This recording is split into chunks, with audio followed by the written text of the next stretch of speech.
Hi guys, my name's Ben and I'm the Whisky Geek. I've been thinking about doing this for a while now, but I seem to have finally found the motivation to make a start and get some videos recorded. My latest order of whiskey finally turned up and I figure I'll kick off by walking through them and popping a couple of corks.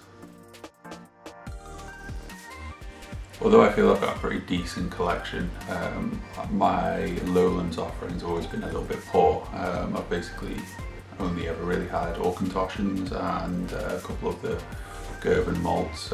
So when I do the flight to the regions, which I regularly do for tastings for newcomers in particular, I figured I would branch out a little bit and bring something maybe a little bit more interesting. So I've never had a Glenkinchie before, and this seems to be rated reasonably well.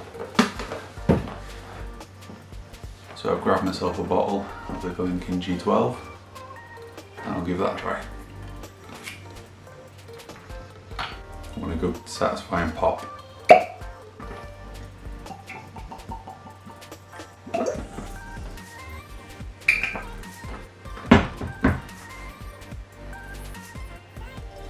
It's opening up quite nicely. Never judge too harshly from the neck pour. It does smell quite simple, quite a cereally, grainy core. Maybe a few dry grassy notes, but a light citrus and a sweetness lingering in there.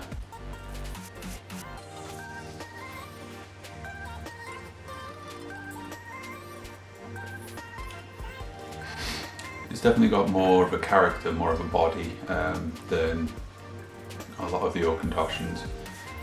It is predominantly quite a cereal base, but there's a decent girth to it almost.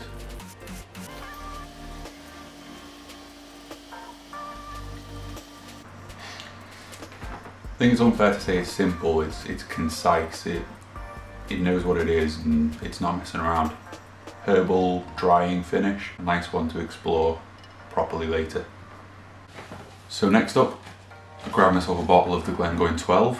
I'm a little bit of a Glengoyne fanboy and this is one of my favourites. I put it on par with the 15 and I actually preference this to the 18. When we were up at the distillery a couple of months ago, myself and my wife, we did the tour, then we popped into the, I think it was the distillery manager's house, they call it, something like that. And she had the chocolate tour, chocolate tasting, and she was the driver. So I got to indulge in, I think they called it the Gold Tour, something like that, which had the 18, the 25, and the cask strength, I think it was. And then we wrapped it up by bottling our own from a bourbon cask, I think it was, a single cask bottling in the gift shop, which was good fun.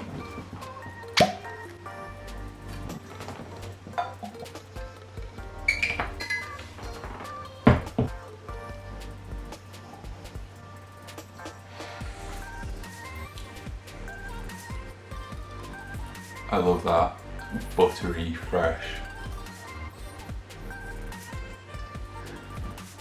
bread, biscuity, opens a little bit floral, fruity.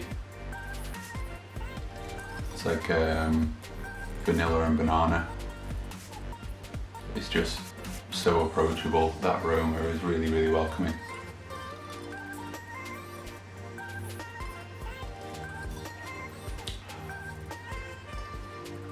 It doesn't disappoint on the palate either. It's one of my favourites, that. Then we move on to Deaston 12, another Highland malt.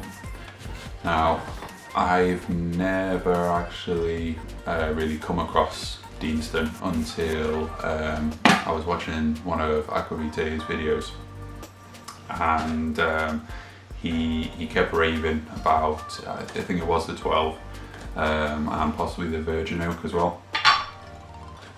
And so when I popped down to Birmingham for an exhibition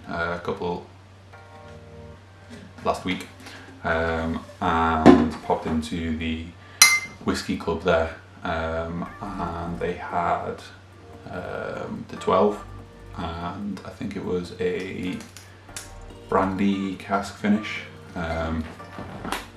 So I tried both of those and they were very pleasant, so I figured I'd pick up the 12 particularly because I can see my wife really enjoying this one.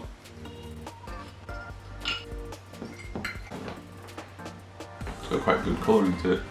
It doesn't state that it's not hard colouring added to it, so you'd assume that it probably has.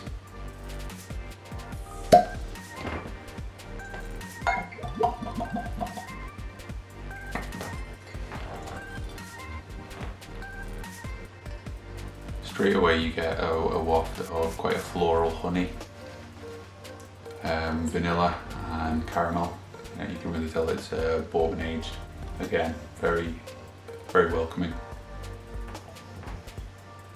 It follows through onto the palate really well, but then as it progresses into the finish, there's a nice oaky pepper.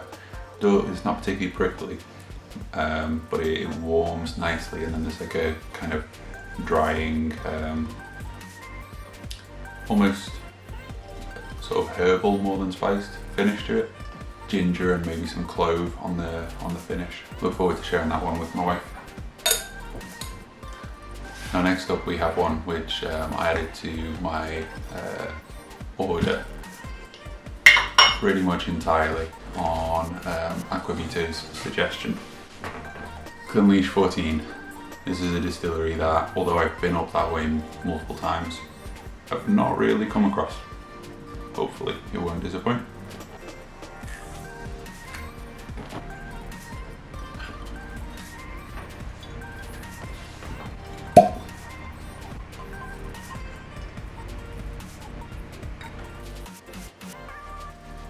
Now that's really interesting. At first there's white sugar, floral notes, and a little bit waxy on the back end. Fairly unique.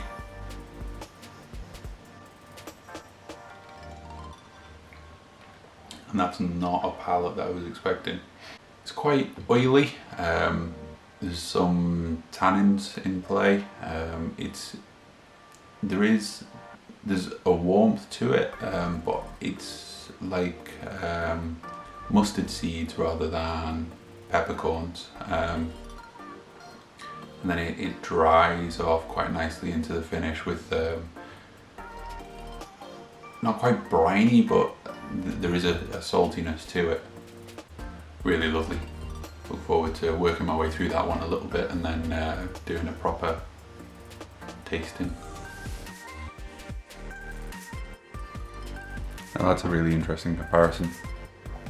Just circling back and finishing off that Clynelish versus the Glenkinchie. They really pull out the buttery floral notes in the Glenkinchie versus the maritime salty air of the Clynelish. I might have to try that properly at some point. The Glengoyne is one of my favourites. For the price point, it's hard to beat. Thanks for watching, guys. If you've enjoyed this video, please give me a thumbs up and drop me a comment. Give me a whiskey recommendation. I recently won a voucher for an online retailer, so I'm open to trying new things. Cheers. Bye.